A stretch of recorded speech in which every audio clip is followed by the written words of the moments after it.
Vos magasins Point Vert et Magasin Vert vous présentent le rendez-vous des jardins. La nature est notre métier.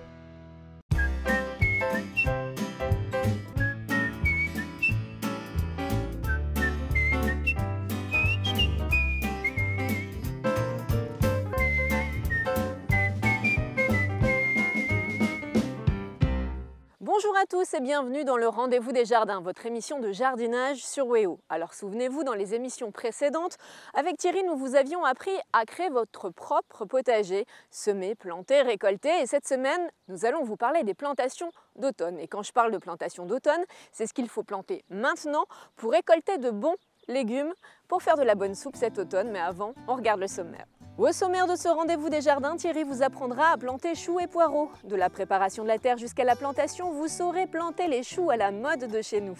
Nous évoquerons aussi les semis de salade, navets, épinards, carottes, bref, tous ces légumes à semer dès aujourd'hui pour une récolte automnale. Avec Thierry, nous récolterons également les pommes de terre nouvelles, rien de plus simple ni de meilleur que ces petites pommes de terre. Et on n'oublie pas l'astuce de Thierry.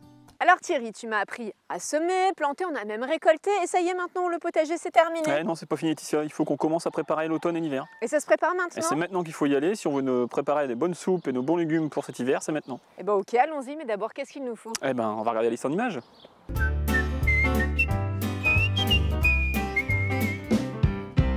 Voici ce qu'il faut. Une serfouette, un cordeau, de l'engrais, un croc, un râteau, du pralin, un plantoir, des plants de légumes, des sachets de semences, un arrosoir et une paire de ciseaux. Alors Thierry, ça y est, on a nos plants, on a tout le matériel, on va planter les poireaux là, mais comment on fait? Comment on fait Laetitia, tout simplement, il va falloir qu'on prépare notre sol, comme toutes les plantations qu'on a fait au long de l'année. Donc on va passer le croc pour ameublir notre terre.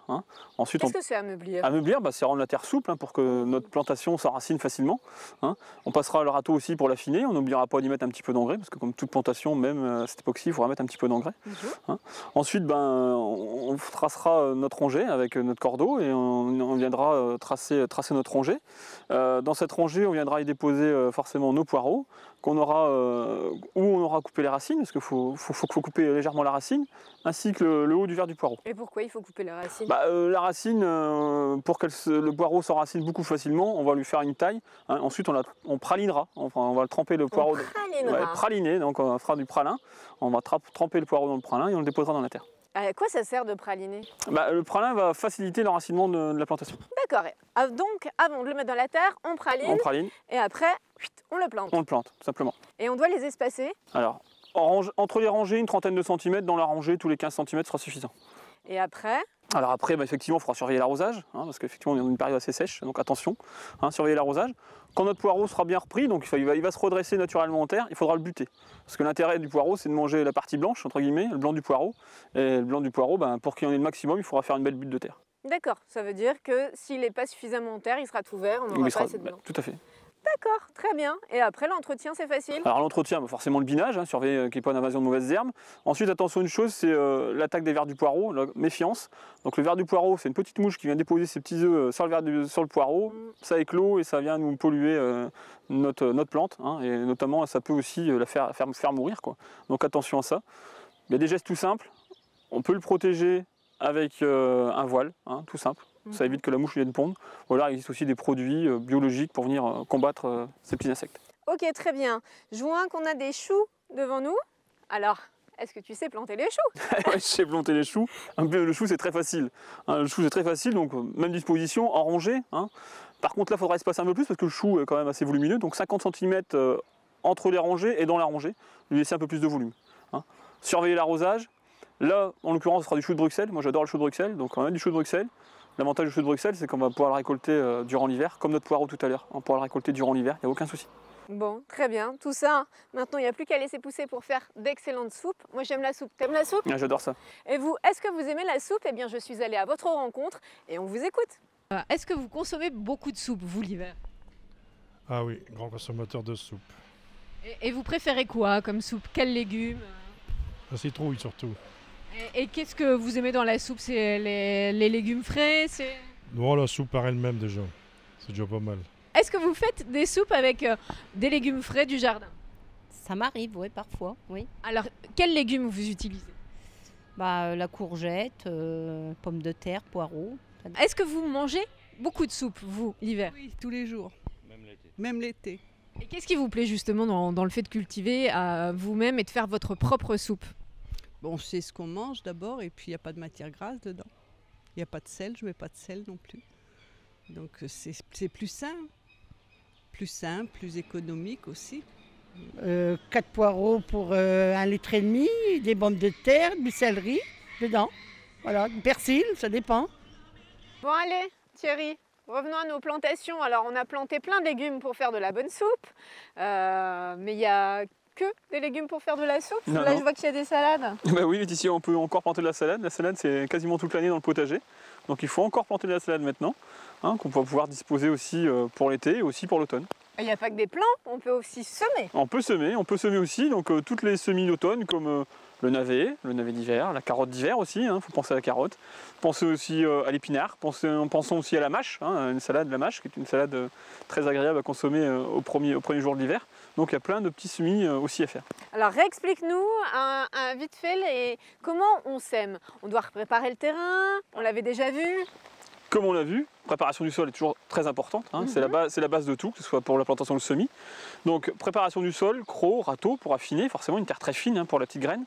Donc il nous suffira aussi de faire en rangée, là il faudra semer en ligne, hein, parce qu'effectivement on l'a vu, on peut semer à la volée, en poké, mais là ce sera en ligne. Hein, donc on disposera nos graines en ligne, que ce soit la carotte, tous les types de graines que je viens de vous citer. Et je me souviens même que tu avais parlé de marc de café, pour pas en mettre trop. Ouais, oui, on peut diluer entre guillemets nos graines dans le marc de café pour économiser de la graine. Et donc tout ça, on le sème maintenant et on aura la récolte quand? Alors la salade, dans 1 mois et demi, 2 mois, on pourra commencer. Donc la salade, c'est un roulement, hein, c'est un roulement perpétuel tout au long de l'année. Hein, donc nos laitues, nos feuilles de chêne maintenant, dans 1 mois et demi. La carotte, globalement, on la semet maintenant et on la consommera dans 3 mois. Voilà, nos navets, ce sera dans 2 mois, on pourra commencer à consommer. Donc voilà. Une vraie jardinière de légumes. Ouais, tout à fait. Et puis on arrose, forcément. Oui, mais là, il faudra arroser quand même.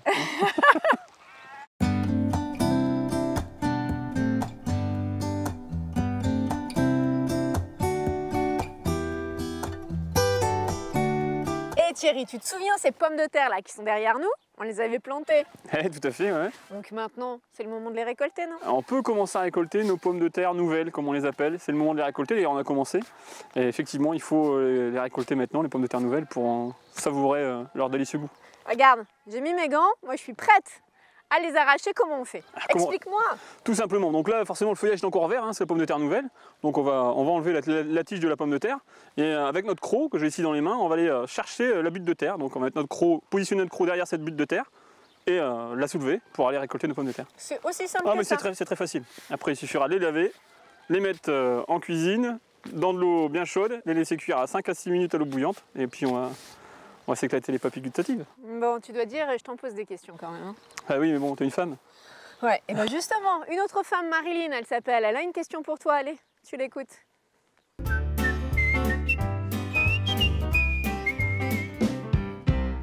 J'ai un problème dans mon jardin, j'ai des limaces qui mangent les salades. Que peut-on faire pour remédier à ça?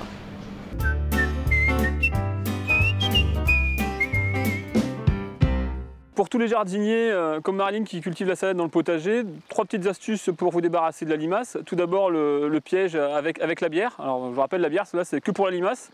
Hein. Donc on vient couper une bouteille ou alors une coupelle hein, qu'on va venir disposer dans le sol, à ras du sol. On viendra remplir cette coupelle de bière et la limace, attirée par cette odeur, viendra se noyer dans cette bière. Hein.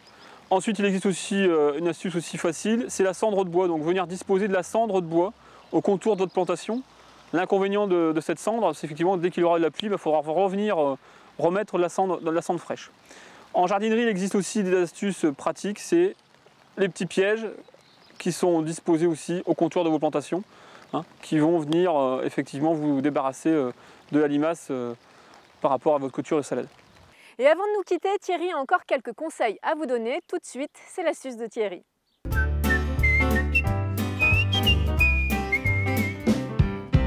Alors l'astuce du jour, c'est l'engrais vert. L'engrais vert, c'est quoi? C'est une plante qu'on va venir semer après la récolte de nos différentes cultures de notre potager.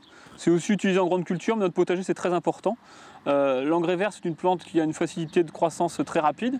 La plus courante et la plus consommée dans nos potagers, c'est la moutarde. Il en existe une multitude de variétés.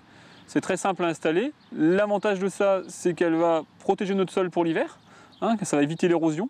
L'avantage aussi, ce sera qu'elle va nous amener de la matière organique, hein, donc pour les prochaines cultures, et aussi empêcher l'érosion de nos matières organiques se situant dans notre terre. Ça y est Thierry, le rendez-vous des jardins c'est déjà fini. En plus on va faire une petite pause là cet été. Ah oui, on va se reposer. Et au soleil. Au soleil c'est important, on va revenir frais et dispo. À la rentrée, vous aussi profitez-en pour vous reposer. Passez d'excellentes vacances et puis à bientôt. À bientôt. Salut. Bonnes vacances.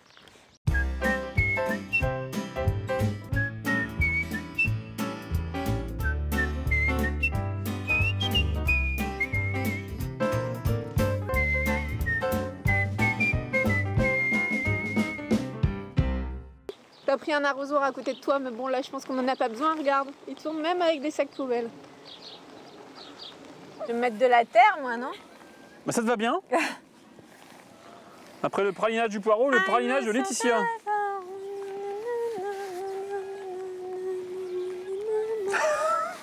Tu m'étonnes qu'il pleut. Nous vous avions appris à créer votre propre potager porciné. Eh bien, elle était vraiment délicieuse, ça arrête. Pardon. C'est bon? Eh ben, c'est reparti. Et tu te souviens, Thierry? Il est mort de rire. On recommence. Hey. Tu parles du poireau, mais en termes jardiniers. Hein. Oui. Bon, l'astuce du jour, c'est que je voulais vous montrer que la culture de la tomate, c'est aussi facile en jardinière qu'en pot. Non, pardon, on recommence, voilà, ça c'est fait. Ça, quand je loupe un coup, après c'est mort. Là, je suis avec Geoffroy, c'est un client du magasin. Et lui, il cultive ses tomates tout seul. Vous allez voir, il va nous expliquer. Alors Geoffroy, vous cultivez-vous, vous cultivez-vous, vous cultivez-vous. Il est temps pour moi maintenant de rejoindre Thierry. Non. J'espère que vous avez passé un agréable moment en notre compagnie. On se retrouve très vite, très vite avec Thierry. Ah, c'est mal parti. C'est mal parti. On va y arriver. Vos magasins Point Vert et Magasin Vert vous présentent le rendez-vous des jardins. La nature est notre métier.